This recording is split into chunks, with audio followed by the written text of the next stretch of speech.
एक बार श्री कृष्ण से अर्जुन ने पूछा कि माधव, कृपया करके हमें बताइए कि कर्म क्या है। श्री कृष्ण ने अर्जुन से कहा कि कर्मों को समझने के लिए मैं तुम्हें एक कहानी सुनाता हूँ।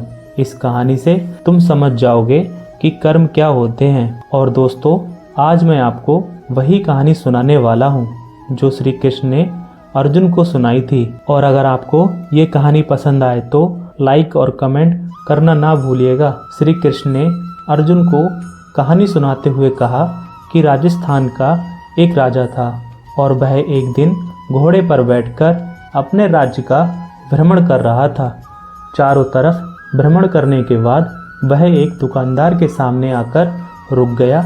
रुकने के बाद राजा ने कहा कि मंत्री जी, मालूम नहीं क्यों मुझे लगता है कि इस दुकानदार को कल के कल फांसी की सज़ा सुना दूं। इसे मृत्यु दंड देने की मुझे इच्छा हो रही है। मंत्री राजा से इसका कारण पूछ पाता इससे पहले राजा उसके आगे निकल गया। मंत्री ने इस बात का कारण पता करने के लिए अगली सुबह वेश बदलकर आम जनता का रूप लेकर दुकानदार के पास जा पहुंचा। वैसे दुकानदार चंदन की लकड़ियां बेचने का काम करता था। मंत्री ने दुकानदार से पूछा कि भाई, आपका काम कैसे चल रहा है। तब दुकानदार ने बताया कि उसका बहुत ही बुरा हाल है।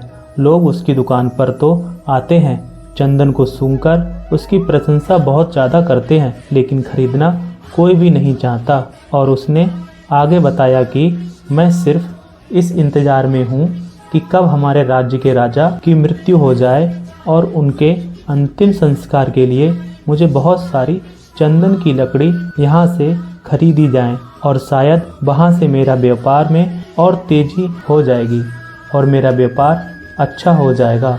मंत्री को सारी बात समझ में आ गई कि यही वह नकारात्मक विचार है जिसने राजा के मन को भी नकारात्मक कर दिया है। वह मंत्री बहुत ही बुद्धिमान था, इसीलिए उसने सोचा कि मैं थोड़ी बहुत चंदन की लकड़ियाँ खरीद लेता हूँ। उसने दुकानदार को कहा कि क्या मैं आपसे थोड़ी बहुत चंदन की लकड़ियाँ खरीद सकता हूँ। दुकानदार ये सुनकर बहुत ही खुश हो गया। उसने सोचा कि चलो कुछ तो बिका, इतने समय से कुछ भी नहीं बिक रहा था। उसने चंदन की लकड़ी को कागज में लपेटा और अच्छी तरह से पैकिंग करके वह लकड़ी मंत्री को दे दी। मंत्री अगली सुबह चंदन की लकड़ी लेकर राजा के दरबार में पहुंच गया और राजा से कहा कि महाराज, वह जो दुकानदार है उसने आपके लिए तोहफे के रूप में चंदन की लकड़ियां भेजी हैं। ये सुनते ही राजा बहुत खुश हुए और मन ही मन सोचने लगे कि मैं बेकार में ही उस दुकानदार के बारे में गलत सोच रहा था। उसने चंदन की लकड़ी को हाथ में लिया। उसने बहुत ही अच्छी तरह से उसको सूंघा। उसमें से बहुत ही अच्छी सुगंध आ रही थी। राजा इससे बहुत ज़्यादा खुश हुए और उस राजा ने दुकानदार के लिए मंत्री के हाथों से सोने के सिक्के भिजवा दिए।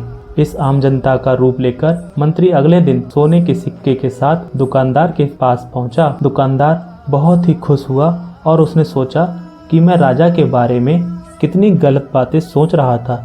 राजा तो बड़े ही दयालु हैं। और यहीं पर श्री कृष्ण ने ये कहानी को ख़त्म कर दिया।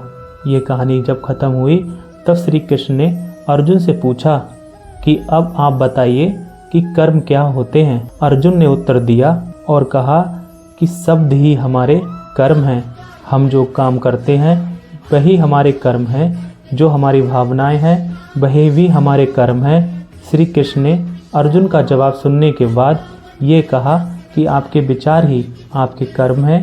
अगर आपने अपने विचारों पर नियंत्रण करना सीख लिया तब आप एक महान इंसान बन जाते हैं। जब आप अच्छा सोचते हैं तब आपके साथ अच्छा ही होता है और वह होता ही रहेगा। इसीलिए मैं कहना चाहूँगा कि अगर आप अच्छा सोचोगे तो दूसरे लोग भी अपने आप आपके बारे में अच्छा सोचने लग जाएंगे। और अगर आप चाहें कि श्री कृष्ण की बातें लोगों तक पहुँचें तो इस वीडियो को शेयर करें और हमारे चैनल को सब्सक्राइब करें।